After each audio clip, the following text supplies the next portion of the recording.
Welcome to Discover Indie Film. I'm Jeff Howard, and I am very happy to be on Zoom right now with Nicholas Burns.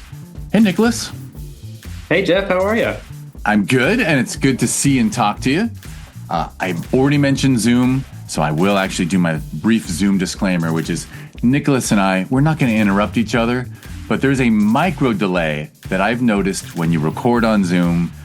Even though we're not interrupting each other in the moment, the recording sometimes overlays a little dialogue. So if someone's mad at us for talking over each other, or if you don't like the audio quality, you don't blame Nicholas or myself, you blame the Zoom Corporation. Because they have billions of dollars. They could solve these problems if they wanted. But it's also actually extremely cool that we get to talk. Where are you right now? I am in Astoria, Queens, New York City. Which is not too close to Los Angeles.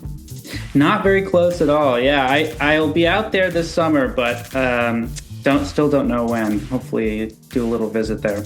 Excellent. Well, that's so cool. So you're out in Astoria. You're in New York. I'm in LA. So I have to thank the Zoom Corporation for letting us record this because we tried other methods. And let me introduce you. So I know you for the film Intertitle, which you were out in LA because it was in Film Invasion Los Angeles in 2024. Correct. An official selection. And you happen to take home the Filmmakers Award for Outstanding Originality Drama. And I love that originality thing. And you also got the Grand Jury Award for Best Sound Design in a Short for your sound designer, Alex Michael Jones. And anyone who's seen Intertitle would know why. You got sound design and creativity, originality. But then you were, we do run two festivals. Film Invasion Los Angeles is in June, and in December we have Sherman Oaks Film Festival. It's run by the same team. And you entered again. I let you know, hey, when alumni enters again, we just let you know we're not going to put theater time into it, but it can be part of the online presentation and an official selection. And the cool thing is our jury has no idea which films are in the theater and which aren't. Yeah. So at Sherman Oaks Film Festival, you got the Filmmakers Award for Outstanding Writing Arthouse Experimental. For you as the writer and director of Intertitle. And I'll add two of those, the Outstanding Originality and the Outstanding Writing. Those are Filmmakers Awards. And I don't know if you remember the details of our different juries, but the grand jury, that's just the selection jury. Yeah. So those awards are just chosen by the stodgy old farts who decide what film to get into the festival. But the Filmmakers Awards are chosen by alumni, by active filmmakers who are alumni, who've had films. So when you get out, so I almost think the Filmmakers Awards carry almost more weight, right? Because it's from your peers.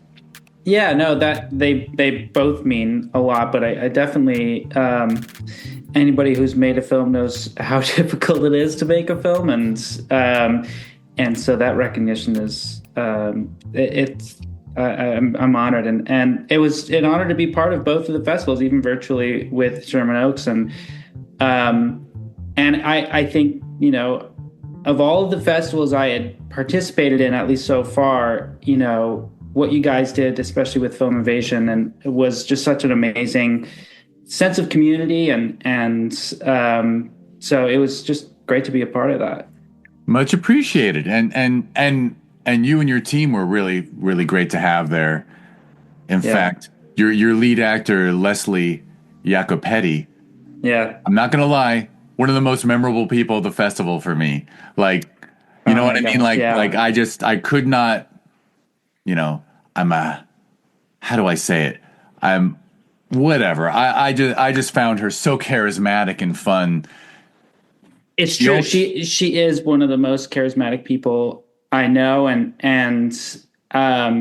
it's she was so excited to be there, and you know, like, you guys put on the red carpet for us, took our pictures, and interviewed her, and I think she was just glowing. I mean, it was you know, you go to some festivals and it's like you don't even know what's going on, or you know, like there's it's poorly organized or any, you know, stuff like that. But this staff looks at you like, what are you doing here?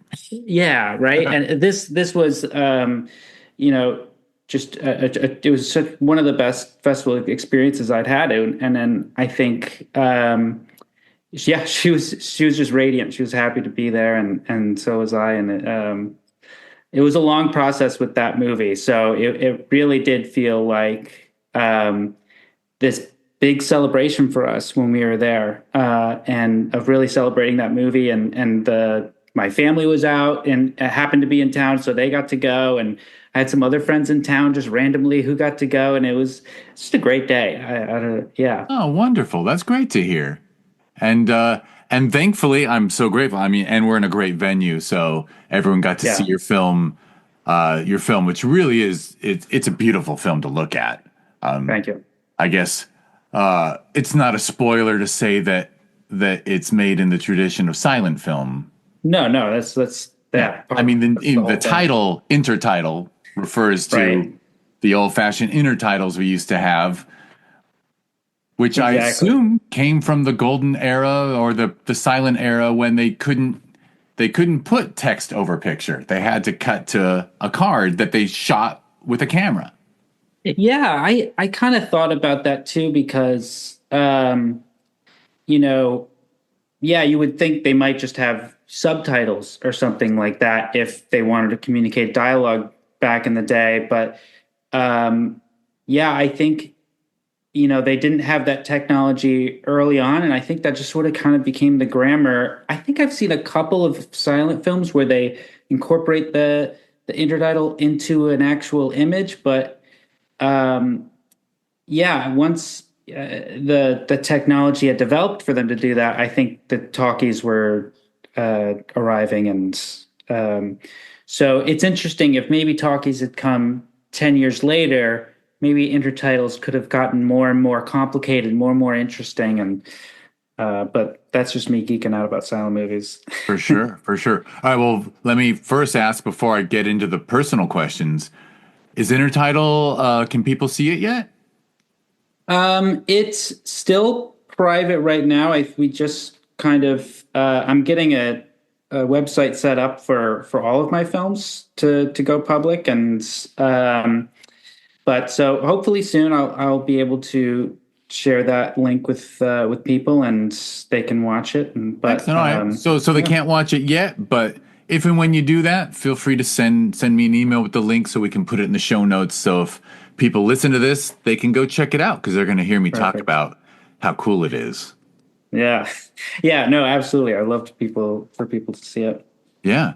All right. Well, then that gets me to the personal question, which is, you made this very innovative, creative short film, and that's not by coincidence. So how did you get involved in film? How old were you when you caught the bug? Were you always a storyteller, or were you always more interested in this actual medium? Sure. I really think it goes back as far as I can remember. I was, really obsessed and consumed by movies and the thought of movies and television I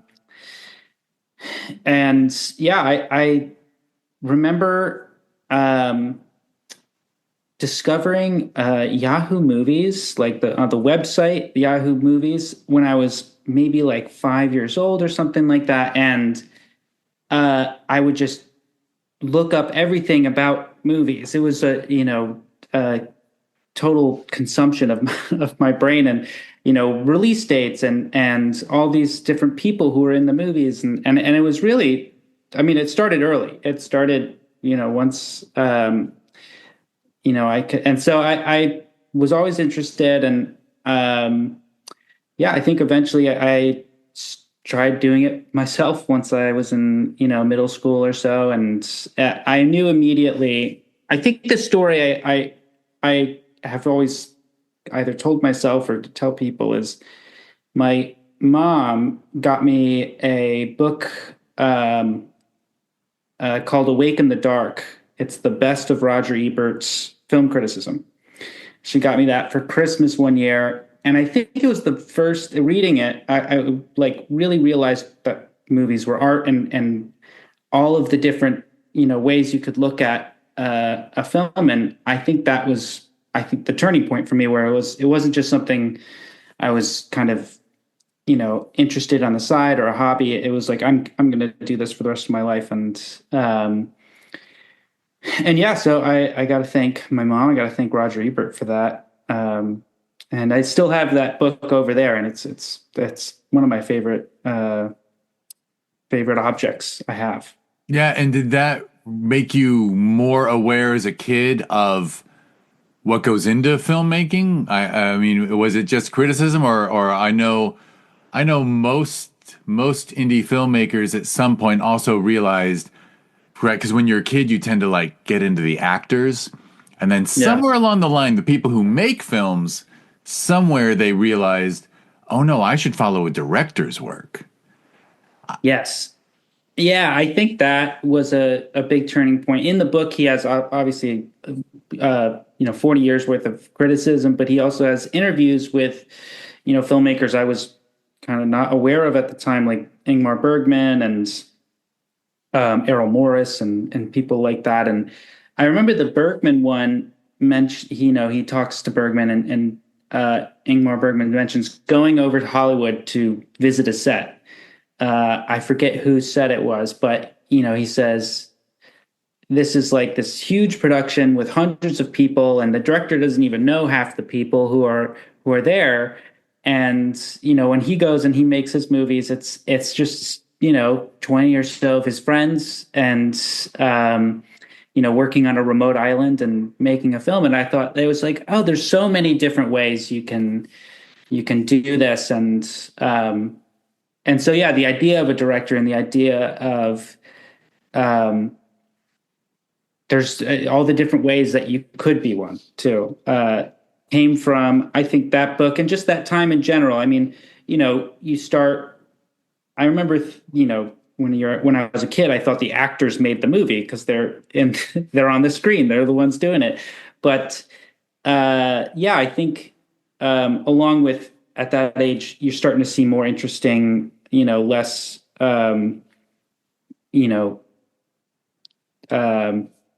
elementary kind of school films directed at children, and starting watching more adult kind of cinema. It was really, kind of a coming of age moment.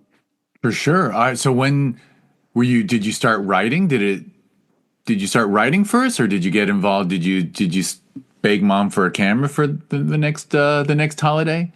Yeah, what I did, I started writing, and I was pretty intent on making a film, and there were filmmakers I had known about who, young filmmakers who were living in my town, and I'd heard that they had, managed to, make some great little short films and things like that. And so I convinced my school in high school, when I was in ninth grade, I convinced them to like buy this expensive camcorder that for our club, for this kind of arts club that we had, this performing arts club. And I was lucky enough that there really weren't any other people interested in making films, at least not in that club. So for 4 years throughout high school, that camera was mine.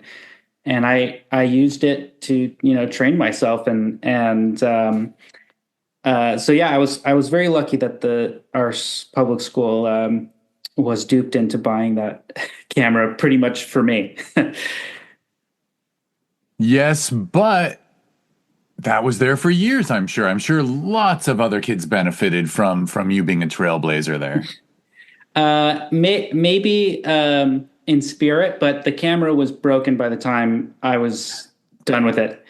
Senior year, I returned it to the high school, and it was done by then, and it recorded on HDV tapes, and so by then it was pretty much antiquated by when we got it. It was like on the very cusp of that was 2009, and so it was really turning into SD cards and stuff, and so it was hard at the end of high school to find a place to buy DV tapes in the store, and so yeah, it was.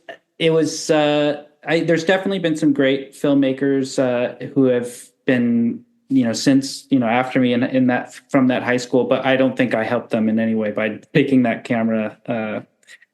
But yeah, it was great. I failed to ask where you grew up. I grew up in Ridgefield, Connecticut. It's Gotcha. about an hour north of New York City. I was going to say like a distant suburb of. I have come to accept that Connecticut is mostly for the people who commute an hour to New York. It's yeah. Most of the people I knew growing up had parents who were either working 30 minutes, towards the city or in New York City itself, and but yeah, it was a lovely place to grow up, and a great school system with a lot of great arts mentors and programs, and so I'm really grateful to that. For sure. All right. So that high school camera, how much fun did you have with it? What were you? Did you just start doing camera tests and experimenting, or did you just take one of the scripts you had in your back pocket? You probably had a stack of them. Did you start shooting stuff? So I would make a lot of silly short films and YouTube videos with my friends, and I would also try to do serious movies, and I wanted to do big feature films, and I would shoot one scene, and I'd be like, oh, this is too much work, this is exhausting, and coordinating all my friends to be in it and telling them to do stuff, it was difficult. And so I mostly ended up just doing fun kind of YouTube stuff, and but it was still just the process of using the camera, learning about framing and composition and editing. Really, I think just we made so much stuff in high school, and yeah, I just got better and better at editing and sound design and all this different stuff that goes into it, no matter what camera you're using. Right. So you were in a sweet spot chronologically in the era of technology that once you had that camera, there was an easy way to import that digital video into a computer. And then you also had YouTube, which changed the game because, high school kid could share with the world.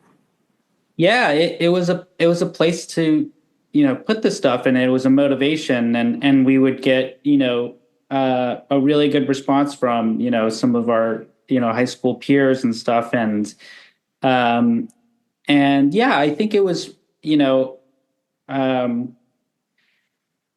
it was an interesting time, especially for YouTube. It was actually, people were just trying stuff. And I think YouTube's a little bit more of, there's less discovery right now. People kind of know what works and what doesn't work on YouTube. And, but at the time it was just like, this cool new thing. And was it well, whatever. I won't pretend to be young at all. Was it, I remember the pre-ad YouTube, like before YouTube had ads.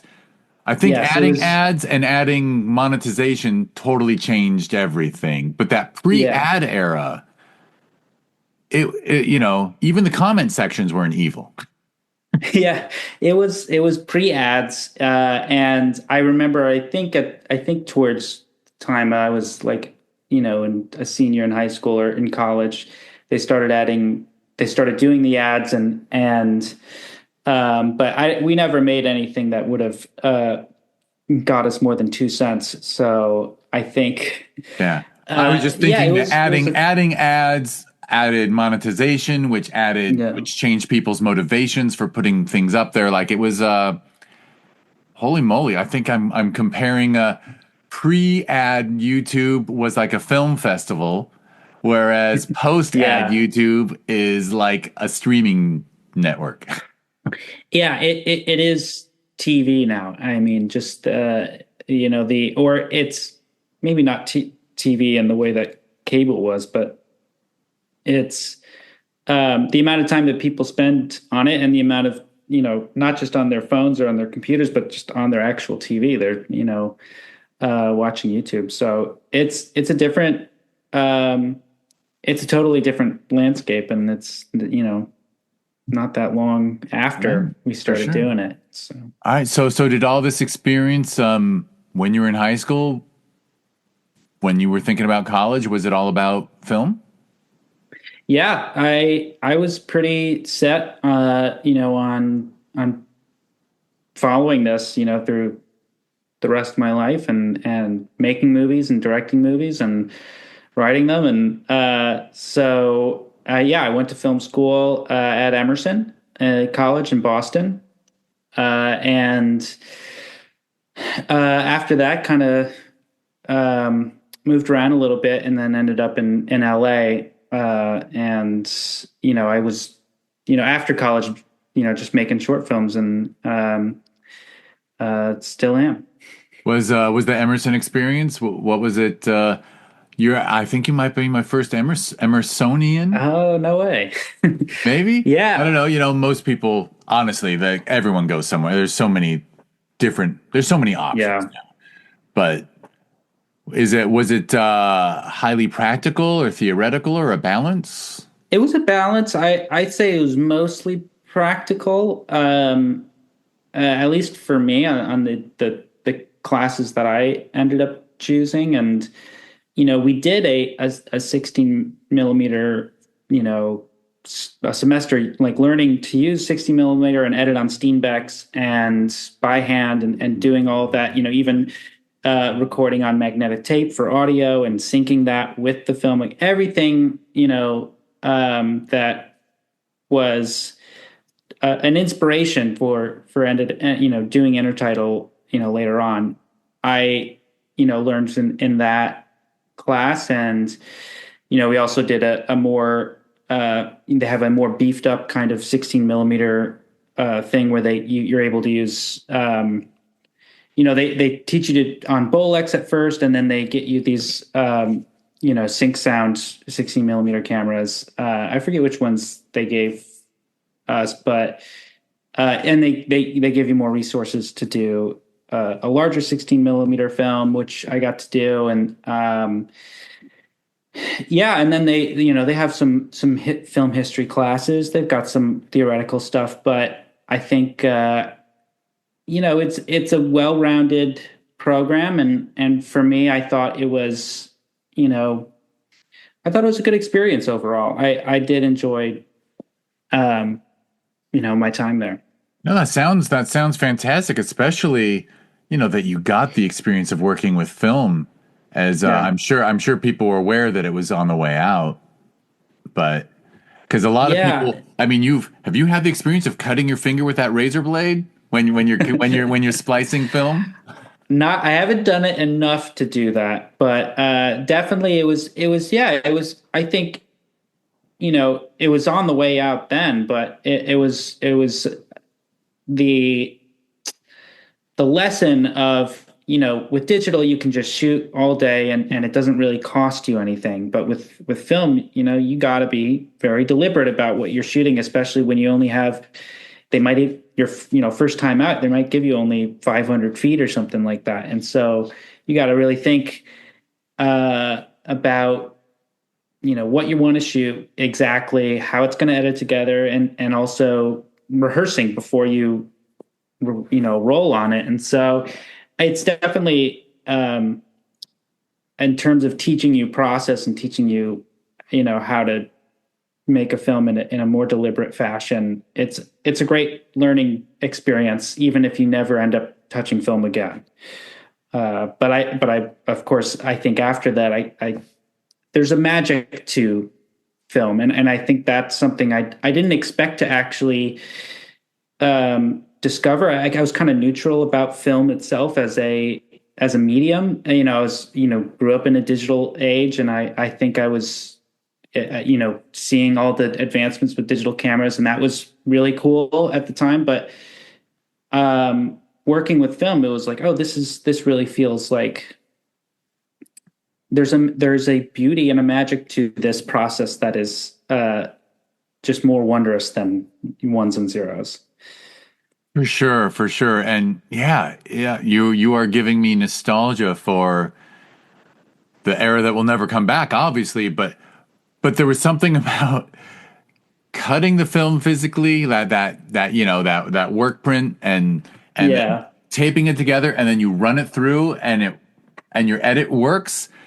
Yeah. That's way more than just having it on your computer screen where you can like toggle frame by frame and just keep changing that cut. Yeah. Yeah, exactly. And I think that's a yeah, when you're thinking about a cut for that long and you're really thinking, okay, which frame am I going to cut this on? Because I can't, go back after I actually make that, take out that knife and splice it. And so you really become much more thoughtful and more considered when you're doing it. And then, but I don't know if it's true, but I feel like once I got a digital camera, started doing more digital stuff, it's, you immediately go back to your bad habits of, of like, oh, well, we'll just shoot it again. Oh, we'll just say, let's just roll this one, and all of that stuff. But, there's value to that as well. So. For sure. And it's not lost on me that here you are talking about your experience with physical film and whatnot, and your appreciation for film history coming from going back to, an Ebert book that brought people like Bergman into your life. And then, and then here you're from film Intertitle. There certainly is a love of the medium to it. And for classic film, because I'm going to assume Intertitle was shot digitally, but partially, yeah, it was a mix. The goal at first was to shoot it all on 16 millimeter, and day one of filming, the camera jammed. And I had been doing camera tests for a year leading up to it. I had been picking out the exact film stock that I wanted.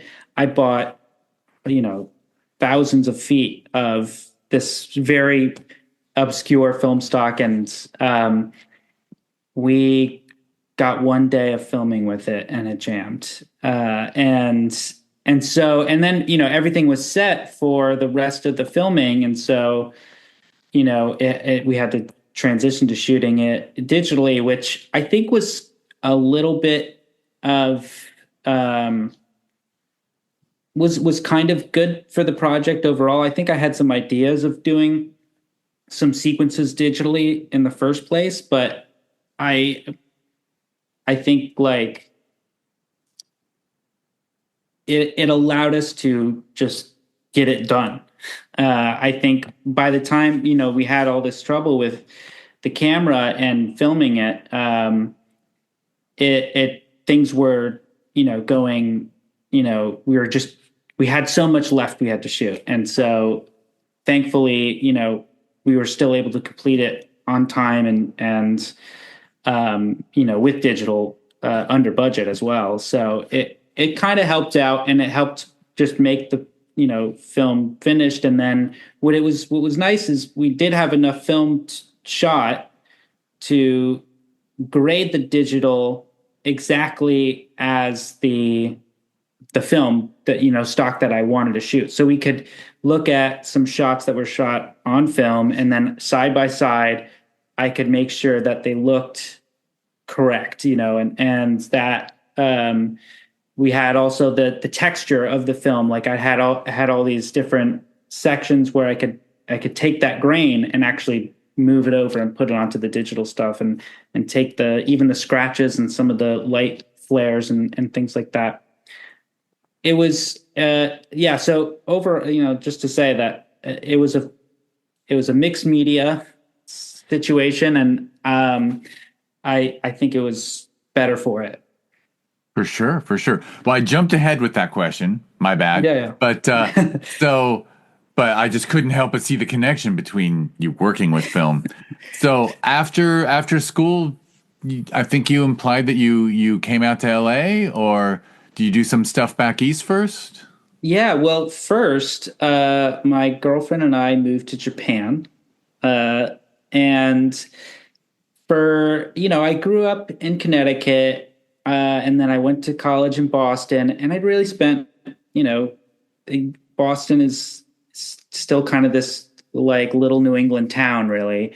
And I think I needed to just kind of put myself out in a different situation. And I'd heard about these teaching opportunities in Japan, and I thought I'm just going to do 1 year teaching in Japan. And I was able to. It turned out to be this great thing for me as a writer, because I would schedule I could schedule my day at the job I had, and I would set about like 3 hours. I give myself a 3 hour lunch, and I would just write during those 3 hours every day. And it became such a great habit that I had trained myself into. And I don't know, it just like without thinking about having to make something, because I wasn't making anything in Japan. I was just writing, and it was a great experience. And so, yeah, I was in Japan, and then came back after a year and moved back to Boston. I got a job there, and then pandemic hit, and job went remote, and so they said, "Oh, you can go."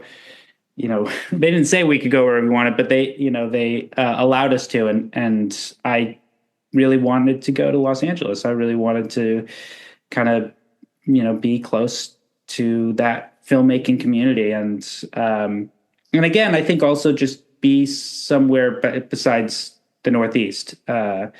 So came out to LA, and I think, yeah, Intertitle was the first short film I did when I was out there. And it sounds and in Japan you were just writing. Did you make some other shorts after school when you were still back east?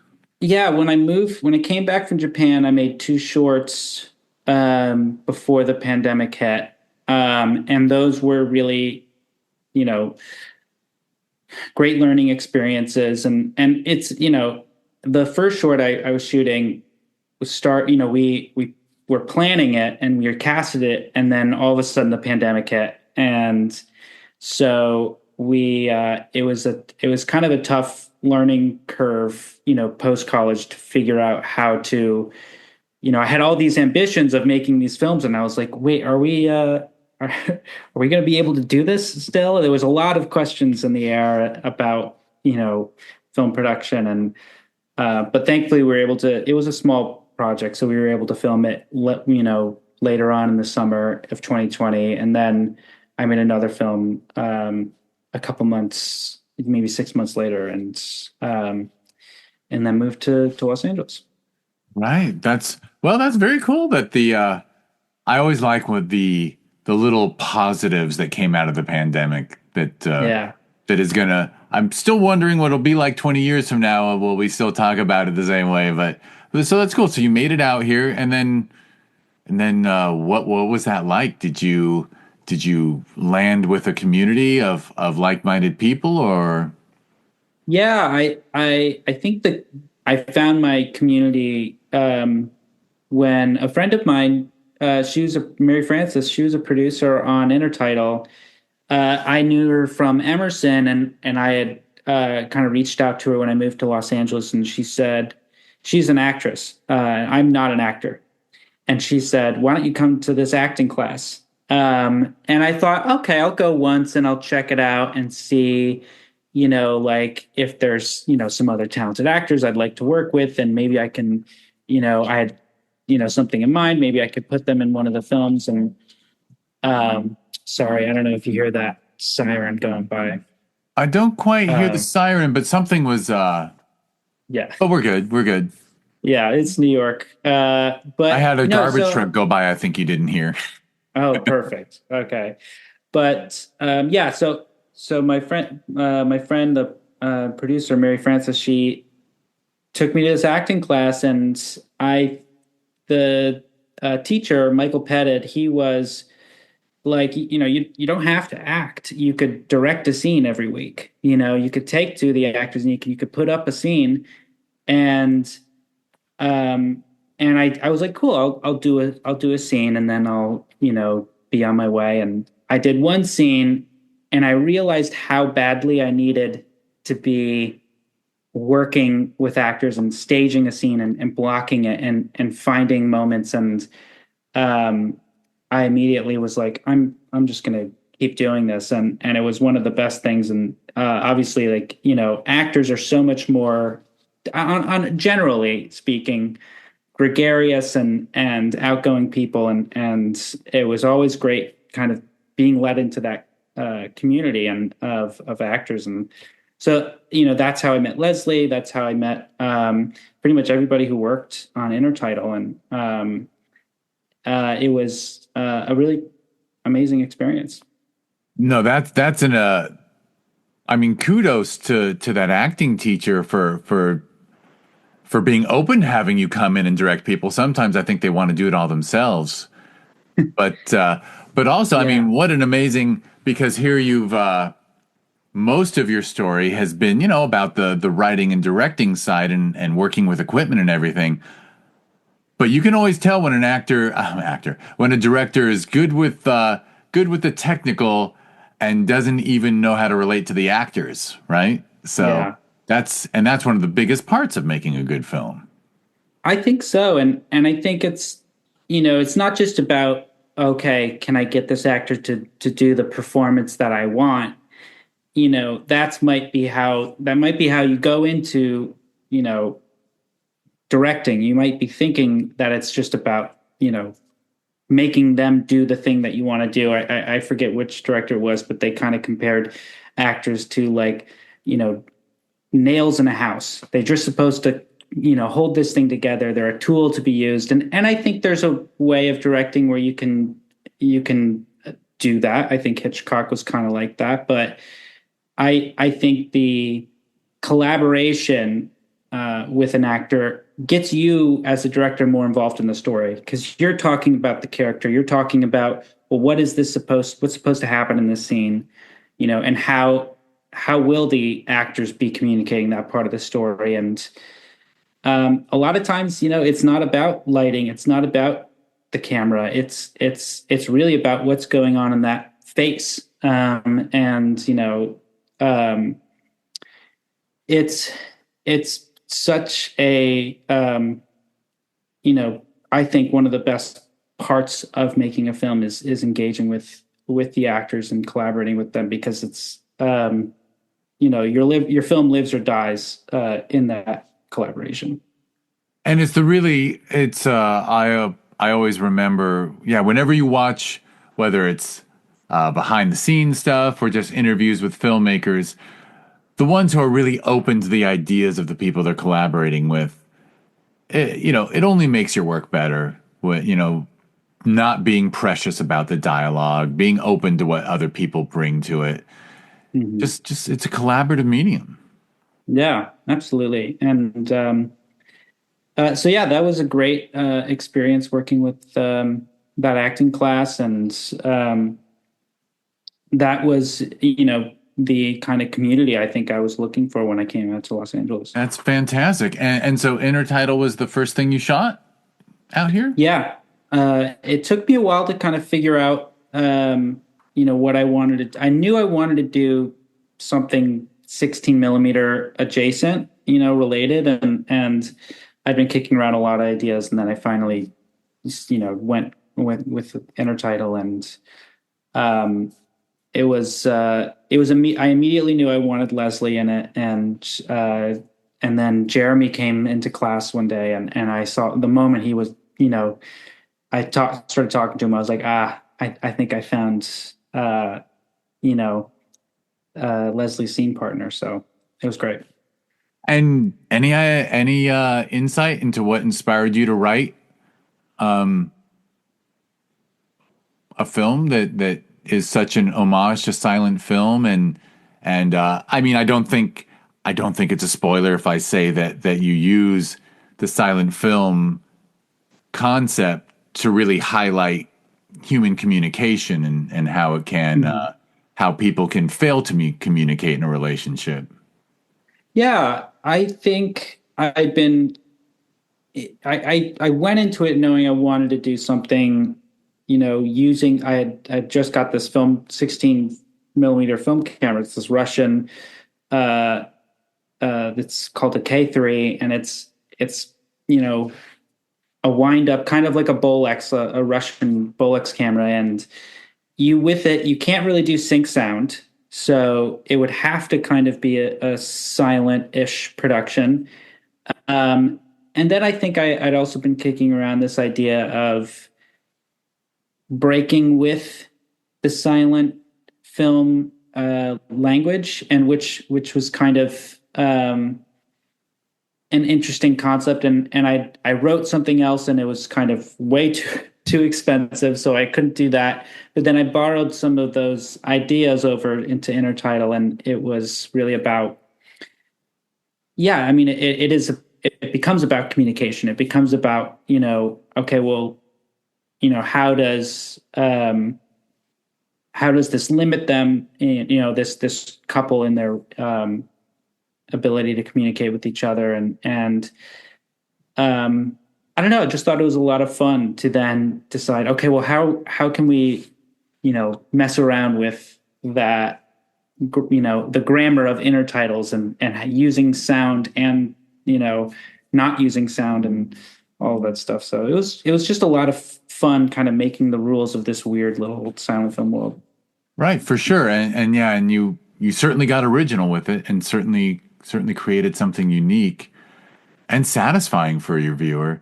So on the page, when you showed the actors your script, how'd they feel about doing something so I mean, I think obviously you knew, I mean, I'm very proud that the two festivals I'm involved in, we have an Arthouse experimental category.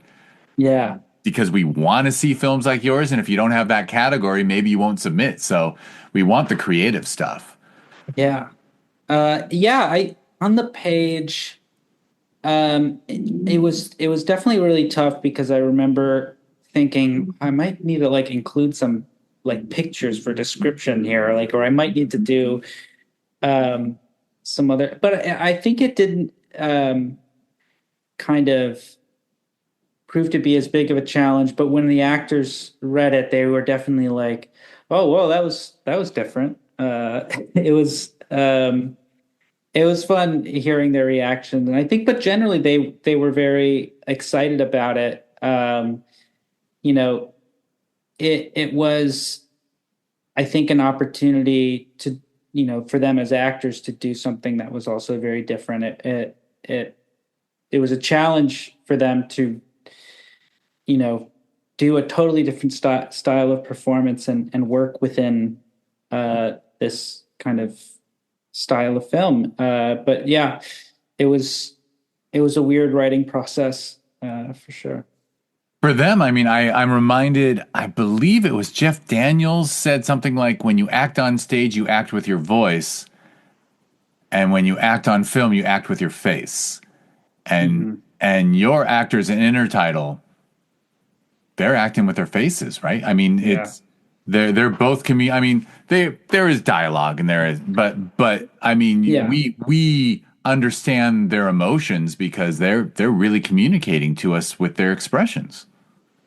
Yeah, I think, Leslie's got this incredibly expressive face, these, amazing eyebrows, and she's got so much in her tool belt. And same goes for Jeremy. They both are incredibly expressive people on their own, and I think particularly in silent film, that can go a really long way in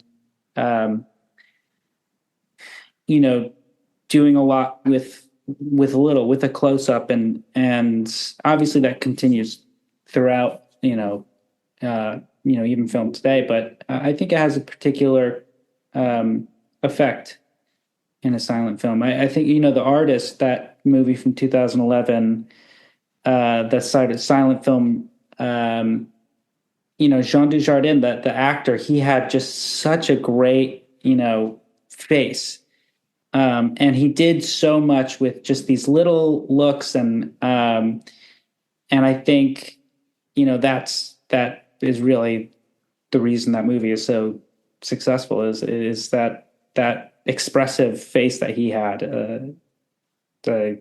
Really great. Yeah. And I guess I don't know if you want me to bring up the subject of what's going on in their relationship or what Sure, she yeah. needs to, but I can tell you I did just peek at because I like to do this during a podcast. Yeah. The cool thing is it's a lot of our jurors watched it, and I can like there's some amazing comments like people. Your my film gosh. blows people away, and I mean, there's people are told not to give films a 10 out of 10, and you got some 10s here. Oh my God. One of our jurors, she gave you 9.9, so that's Wow, and great. I'll tell you, and a lot of let's just say a lot of all our jurors loved it, but particularly the uh, women. Women were really your film resonates with women extremely well, which is That's not such an always true honor. of a male written script, I have to say. No, I think that, I mean, first of all, thank you so much. I'm honored to hear, that response, and it really means a lot. I think, I would when the film is about a woman who doesn't want to have children, but she is finds out she's pregnant, but she also has kind of come to this realization pretty recently, and she hasn't had time yet to have this conversation with her fiance, and I think that that's the source of the communication problem. That's like the thing underneath the surface, and having Leslie on the project, and being such a close collaborator with her, and a close friend. There was a lot of conversation with her, and I think that helped, not just the story, but the portrayal, and we started this collaboration together because we had talked about doing something, maybe about motherhood, or where she would be playing a mother. She was kind of thinking that, and I was like, I think I'll try to think of something up, but I didn't end up writing that exactly. But I think, yeah, we had just sort of had this great collaboration. And if I can attribute to anything, it's, working with her, and my girlfriend as well. She was a really big influence on the different drafts of the screenplay and going forward. So yeah, I'm lucky to have those people as collaborators, for sure. And Yeah. I'm glad that they responded. Those female jurors really appreciated it. So You know, means a lot. some of them beat me up for some of the some of our official selections. I take a Yeah. hit or two, but I will tell you that those jurors, one of them, her comment, and they know I'm the only one who reads the comments. I gather up everyone's. Her comment was loved everything about this, super creative and compelling, and it's an important message. There you go. That's Like amazing. you, Yeah. that really is, and that's what you accomplished something really that's not too easy in this era, which is a film about a challenging subject that resonates successfully. And I mean, I'll just share like Yeah. look, we're a jury, we're a festival jury, and like a lot of times I have my women jurors are saying, "Hey, I hated that one because that guy wrote women the way he sees women, not the way we really are." And like, and I just, but as a festival, we don't judge by gender, we don't judge by race, we don't judge by sexual preference, we just judge by the film itself. Yeah. And so a film like yours I just like that it proves that people can make films that resonate regardless of Yeah. any of that. You know what I mean? Absolutely. I think there's certainly a fear that you can have. I think especially as I get older and I see how there's such a discrepancy between my lived experience and the lived experience of of women, of people of different sexual orientations and all of that, and it's kind of a daunting thing to think of, oh, I'm going to include that, I'm going to write a film from the perspective of a woman, and it's, I think, you know I think it just takes care. It just takes a lot of care and empathy, and I think that's something that a lot of people have, and but I think it also takes having some sounding boards, and I think Leslie and all the women who worked on the film were helpful in that process. So yeah, I agree with you. It's just nice to hear that it responded so well. Yeah, excellent. And I assume you and your team were happy with the result. It must have been, as you were going along, did you feel like you were skating close to the edge, so to speak? Not really. Really, yeah. I mean, is there anything in particular that you feel like? Oh well, no, Or just I guess I was asking. Yeah, I'll clarify the question because the question was making an assumption that, I mean, you're making an art film and you're making yeah, something challenging and unusual. So maybe it wasn't going to cut together all right. Maybe it was going to be like, like maybe, oh, sure. my basic concept, but like you just leaned into it, and I don't know. I guess I'm asking, like, Yeah. was there any element of like relief when you saw how well the concept worked, or?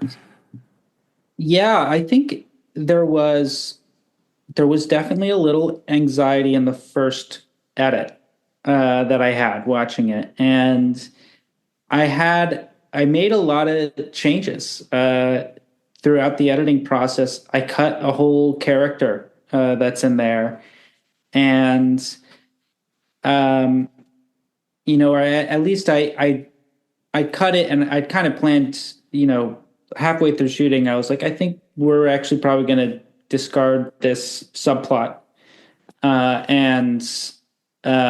And then, after the first round of editing, I was like, okay, we're not going to go back and, put that back in. So there was definitely a lot of tinkering that had to happen. And, there was a lot about, in the film, she's, she's kind of talks at moments, and then she doesn't talk. And I think one of the things that my partner Chloe, she mentioned was, we really shouldn't hear her voice until the end. And I wanted to do that, having a couple moments where she speaks before the end, and I was like, I think it's true, and she was so right about that. I think that made the film work in a lot of ways. And I also think there's, there's a sequence that was difficult where she is explaining why she doesn't, or she's telling the audience that she doesn't want to have children anymore. And, in previous versions, I had, reasons why. But the more I was editing it, the more I realized, those reasons become so much greater than their personal drama. They become so much, they kind of take away from the experience. And I think why she doesn't want to have children is almost irrelevant. There's so many reasons why. And the ultimate reason is that's just how she feels. And how she got there is less important than, how she's going to have this conversation. And so it was an interesting balance. And I think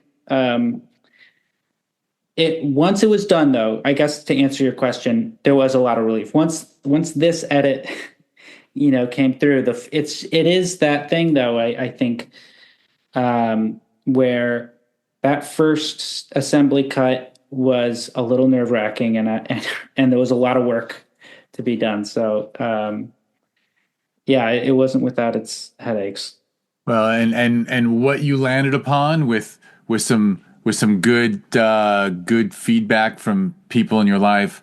I mean, it just works so perfectly that we hear her voice when she has found her voice, right? She's found her voice. So the whole film, she's really looking for her voice in a way. She's looking for how to say what she needs to say.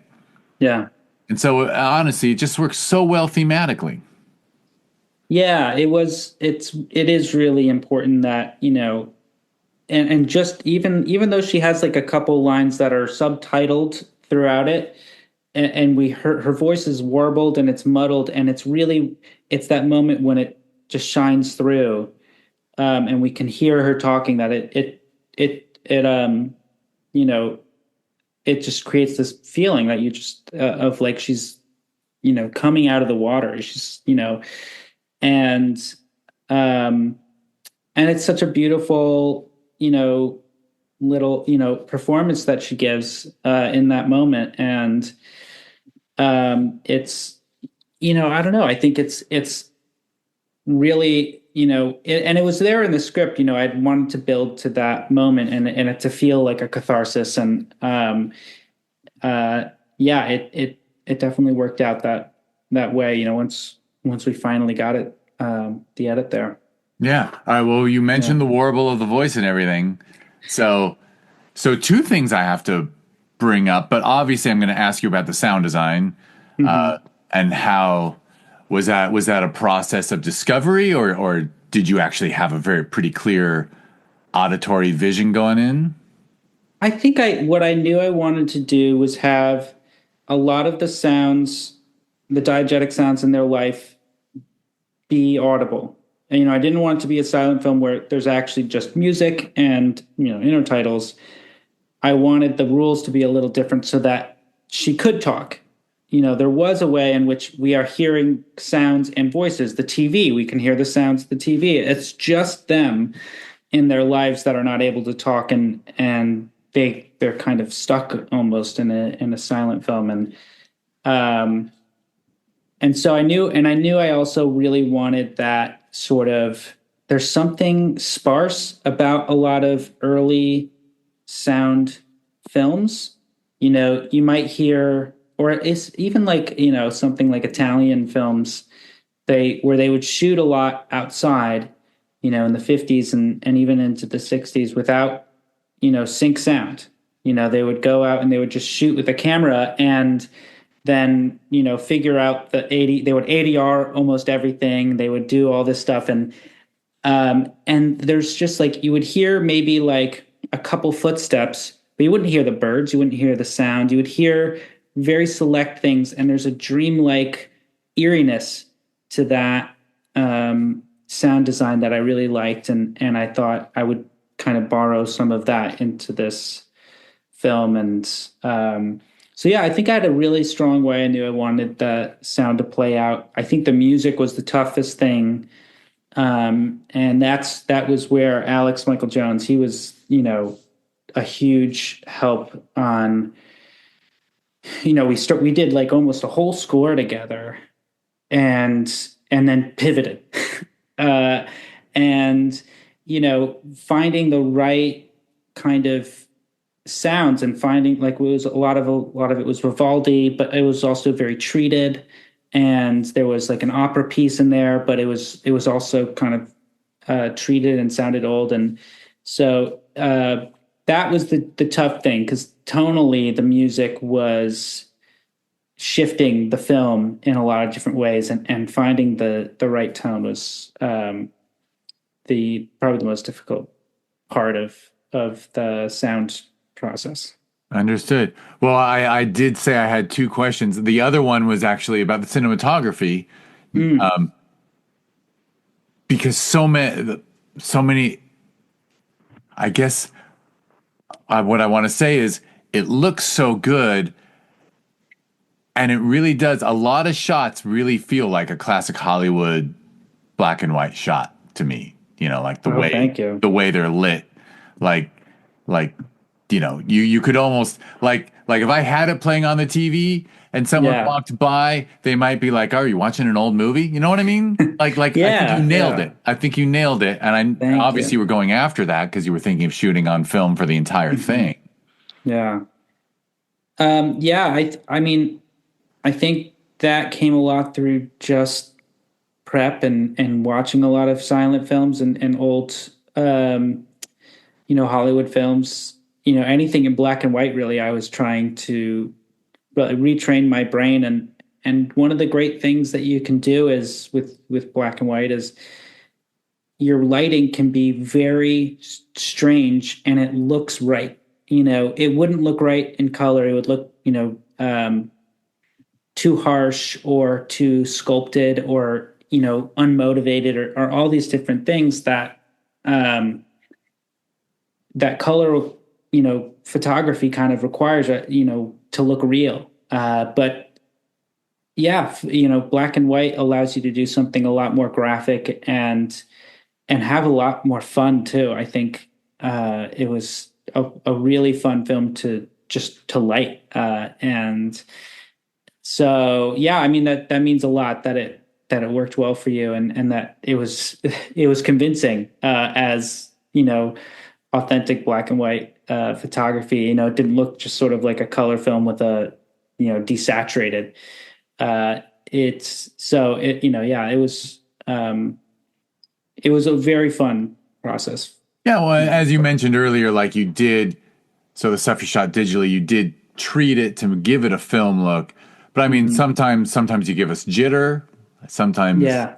like there's, but honestly, the light, it is such black and white's just so beautiful to look at, really. And It then is. you really, I mean, I'm going to compliment you again. Like you really leaned in. Like some of your shots are lit like a dramatic moment from like a Brando movie or something. Not Brando. I meant Yeah. oh my God, a Bogart movie. I meant to mention Bogart, like Bogart. Oh, sure. Yeah. like with a cigarette and a trailing up with you. I think it was like a coffee cup or a tea, like with steam rising. Yeah. But like there were some really dramatic lighting choices that I assume were not going to be changeable in post. Like you leaned in, I think. Yeah. I know the one you're talking about. There's a scene where a candle is blown out and Oh, it's a candle. Okay, sorry. yeah, no, but there's like this trail of smoke. I want to say again that was my partner Chloe who kind of saw that moment and um but it was this yeah, this great little thing of just this empty table and this candle and the smoke is trailing up and she's like kind of gone off into the room. It's kind of a moment of tension between her and her fiance but it's a there's like a loneliness to it and this little stream of smoke. And I don't know, anytime you backlight smoke and you have it in black and white, it just looks good. And I think, you know, um, yeah, it really did make me want to do a lot more films in black and white. And I don't know if I will, but I think it just lends a quality to your film and everything does kind of look a little bit better, you know? You know, it does, but you have to use it. You have to use it wisely, right? Because if you abuse it, Yeah. then I don't know. I don't think I've seen a black and white submission that I went, oh, that's cheesy, but it's gonna happen Yeah. someday. I don't know. I gotta admit, black and Sure. white, there is something just beautiful. Yeah. It's and it's a great way to just tell your audience, all right, you're in for something different. You're open your mind a Right. little. Yeah. I think it allows us to kind of separate also this from this isn't reality. This is a film, this is a story. And I think maybe you're just a little bit more likely to suspend your belief than if, something was presented to you as, just here's a kind of naturalistic color film. Everything sounds like it does in real life and looks like it does in real life. And then it kind of, you have to be more convincing. Your story has to, be a little bit, the characters have to be, a little more motivated. And so it's immediately stylized when you turn it into black and white. And then you can you're free to go in a little more stylistic direction with your story and with your performances and all of that. And so, yeah, I recommend anybody who's, starting off to play a lot with black and white, and it's great. Yeah, I don't want to hijack your podcast and talk about black and white too much longer, but you are making me think about it and think about the fact that it's actually it's an artificial remnant of when we we just didn't have the technology for color. Yeah. In photography, the only reason black and white and sepia mean anything to us is they didn't have, if we had invented color photography from the get-go, no one would have ever said, well, pull out all the color, see how, you know what I mean? Like, it just feels, it really is an interesting artifice, if I'm using the word artifice right, which I might not be, but no, it is. There's an art of it's artificial to, it's not realistic in the sense that it's not realistic, right? And I think it's, it's immediately beautiful. Makes things just a little bit better looking, a little more beautiful. And it's I want to say it's also the thing I don't enjoy about digital. Current digital photography, especially color, it's skin tones and working with skin tones and finding the right color and color grading and all of the choices that you have to do once you make your film in color. A lot of those choices go away, and I think there's actually a little bit of it can be a little bit easier sometimes to shoot digitally in black and white. Yeah, for real, boy. Color. Yeah. All right, so you finish it, you're happy with it, you hit the festival circuit, and it's been had a good run, I hope. Yeah, it's been really nice. We had, obviously, great response with you guys and Sherman Oaks and, a handful of other LA festivals. And, it was... did you focus on LA festivals because you wanted to be local to them? Yeah, especially because it was... I spent a lot of the last two films I was doing a lot of Northeast festivals in the Northeast, and so I was like, well, I'm here in LA. I want to go to the festival. There's a lot of stuff where you can just submit it online and you hope you get a laurel. But I think for me it was like, I want to go there. I want to meet other filmmakers. I want to, see other people's work who are around here. And so, off the top, I can't remember off the top of my head where else we got into, but we had a couple good film festivals that year. Excellent. So have you? What should I ask? What got you in Queens? Yeah. So my partner, my girlfriend Chloe, she got accepted to NYU, and so she's going to graduate school there. And so we packed our bags and moved back east. And it's been great. I had I spent some time in New York growing up around here, but it was definitely a goal of ours to, at some point, even for a short time, live in New York and see what that's like. And it's been a lot of fun. Oh, excellent. Yeah. So the next film, are you planning to shoot one there? Yes, I just cast my next project. I was able to shoot another one in Los Angeles, which I'm hoping to, put out there over the next couple months. And then I started casting one now. And so it's been great. There's such a great community of actors here as well as Los Angeles, but I think particularly here, there's a lot of, people from the stage, and,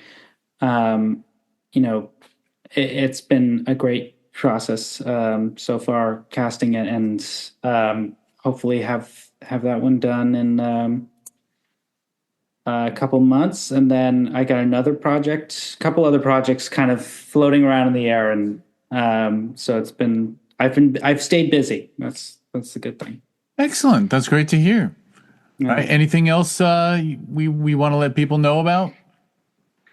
Not off the top of my head. All right, cool. Yeah. Well, I remember your screening well, and it was nicely attended. I remember a pretty good crowd, and yeah. I actually do. I just checked, and right, you played with some really cool films. Yeah. And it was an honor. It was an honor. It was an honor. It was a great, and thank you so much, Joe, for having me on. But do you want to? It's funny. I show my age when I ask people, do you have a website? And I believe you already talked about you were going to put one together. I'm working on the website, and I've also been, I kind of not a social media person by choice. It's I think I'm a more productive person without it. So, but yeah, I'm got a website in the works, and hoping to launch that over the next couple months. So stay tuned. I'll definitely be able to share that with you, and so your listeners can check that out in the show notes. Excellent. Cool. All right. Well, now I'll name all the show notes, but I will say, I don't know if you listen to these, but I say it a little too often, but I quit social media, I think in January, February. I technically quit. Well, I quit everything but Blue Sky. I jumped on a Blue Sky. Okay, yeah. Where it's very quiet. And the funny thing was, in less than a week, my brain said to me, pick up your Kindle. Well, there's a book we want to read. Yes. So I finished 3 books. Yes. Since quitting social media. And I just realized just how addictive the algorithm is. The algorithm understands that I want to see bunny rabbits in someone's house, because I used to have a rabbit. Yes. And I want to see those husky videos. And it's always feeding me just what my brain wants. And I'm like, it really is a crack pipe. And it's pure addiction. And I'm better off without it. I agree. I had go back and forth a lot, and it's still, obviously I still have one just to communicate with people, but I have also, I started, I was reading a lot more, and I was, it's that many, minutes or hours, cumulatively a day that I'm not doing that. And, I don't know, maybe I'm wasting my time doing another thing, but I end up maybe writing more, or working on other projects more. And I haven't missed it. That's the thing. I haven't said, man, I just wish I scrolled on Instagram for a couple more hours today. I'm with you. I don't miss it. Sadly, I have a friend or two who I try to get them to text me, but instead they always send a private message or whatever, an instant message on Instagram. Yeah. Like 2 friends do that. And every once in a while, I end up in the feed, and I'm like, whoa, close this. 'Cause it really is a time suck. It's really interesting. Oh, for sure. Yeah. I've got those friends who just send me, stuff on Facebook, and I'm like, I haven't been on Facebook in months. So, just text it to me or something, Right. But it, I've been happier for it, but it does mean, in terms of self-promotion, it's a little tough. I'm always, people are, asking me where they can see some of my films or follow me on Instagram. And I'm like, yeah, sure. But, I I might not accept your request for like a month. So it is challenging. Well, as I say in my closing spiel here, I'm about to name the social media handle for the podcast and the festivals and stuff. Yeah. And, my podcast producer Karina watches those. If it's not Blue Sky, I ain't seeing it because I don't know. I'm trying to do good things for me. Yeah, no, that totally makes sense. And a little self-care. Yeah. And honestly, we've got, I'm actually not kidding. Now that I don't look at cute animal videos, I give more attention to our cute little guinea pig because he needs love. Chester needs love, you know. And why am I looking at other people's pets when I could just walk over to his little area and sit down and let him jump on my lap and get scratched? Yeah. Oh, let's go, Chester. Chester's the man. He appreciates it. Yeah. Sometimes I feel bad because people come over in person to record, and we sit at the dining table, and Chester's next to it, and you know sometimes he'll let off a little pheromone situation. And I sit there and I go, does this person know that that's the guinea pig stinking up the room? But they never say anything. So thank you everyone who has let Chester get a pass on his stinkiness. Yeah. Chester needs it. Chester. All right. So I will wrap us up. You want to learn? Thank you for listening. Oh, first of all, thank you, Nicholas, for taking the time. Thank you, Jeff, for having me. This is great. And thank you, everyone, for listening. Please like and subscribe. Be nice. Heck, maybe even write a review wherever you're listening to this. If you want to learn more about this podcast, it's discoverindiefilm.com. On social media, it's always at DIFWins. And if you go to at DIFWins on Blue Sky, I'm the one who writes back. And that's discoverindiefilm.com. If you go to discoverindiefilm.org, that is actually the website of the nonprofit that runs Sherman Oaks Film Festival and Film Invasion Los Angeles, where Intertitle played at both. And actually, I failed to ask you this, but was Film Invasion LA your premiere?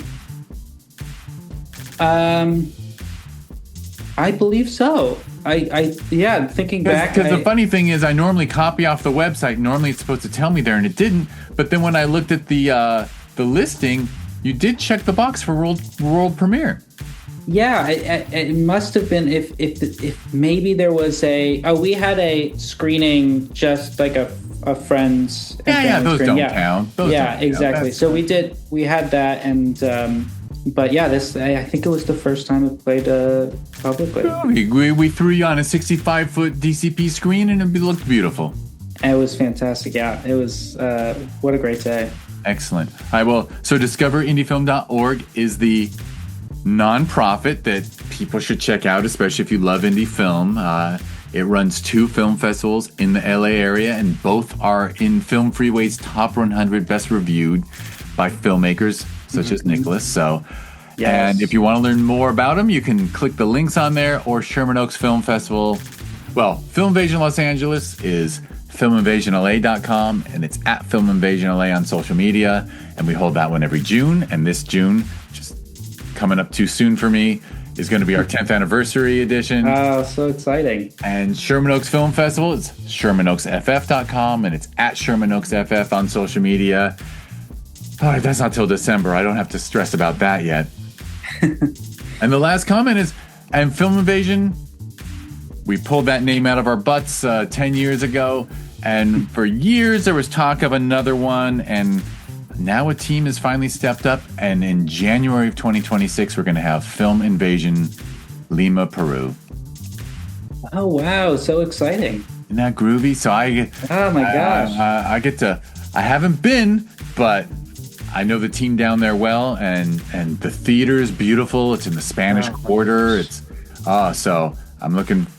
I hope I don't fall in love with Lima too hard. But then again, I guess my understanding is I'd probably be better off financially living in Lima and flying up for Film Invasion and Sherman Oaks Film Festival than I am living in LA and going down to Peru now and then. But I'd probably have to talk to some people in my life about that, because that would be sure. Yeah. Needless to say, I'm just being silly. Chester might like Lima.